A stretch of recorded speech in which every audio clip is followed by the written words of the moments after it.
શહેરના ગોત્રી તળાવમાં હજારોની સંખ્યામાં માછલીઓના મોત, ઓક્સિજનની ઉણપ કે પછી કોઈ કેમિકલના કારણે મૃત્યુ થયા છે તે તપાસનો વિષય.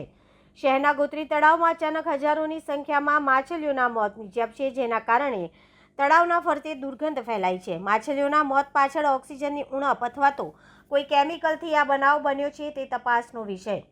વડોદરા મહાનગરપાલિકા દ્વારા શહેરના તળાવના કરોડોના ખર્ચે બ્યુટિફિકેશન તો કરી દેવામાં આવ્યા છે, પરંતુ ત્યારબાદ તેની યોગ્ય જાળવણી અને નિભાવણી અંગે પાલિકા તંત્ર ક્યાંક ને ક્યાંક ઉદાસીન અને નિષ્ક્રિય રહેતા અવારનવાર સુરસાગર તળાવ હોય કે કમલાનગર તળાવ અને હવે ગોત્રી તળાવમાં અચાનક હજારોની સંખ્યામાં માછલીઓના મોત નીપજ્યા છે.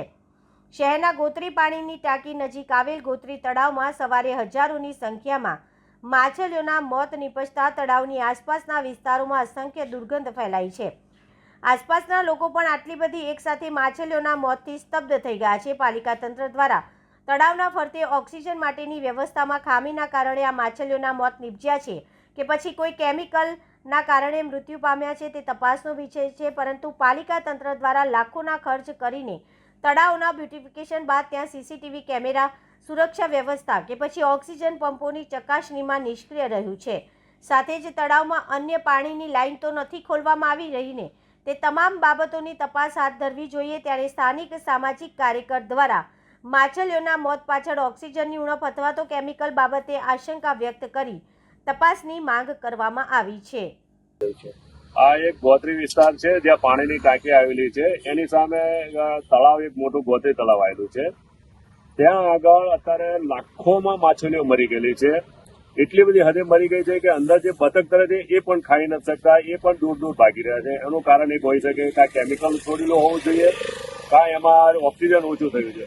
ઓપરેશન જે અંદર ફુવારો મેળેલો છે ઓક્સિજન ફિલ્ટર ઓક્સિજન ના માટે, પણ એ પણ બંધ પડેલો દેખાઈ આવેલો છે. તો અમને કોર્પોરેશનને વિનંતી છે કે એક આ દુર્ગંધેલી માછલીઓને દૂર કરવી જોઈએ અને ઓક્સિજન ચાલુ કરવું જોઈએ અને એક તપાસ કરવી જોઈએ કે આ માછલીઓનું મરવાનું કારણ શું છે.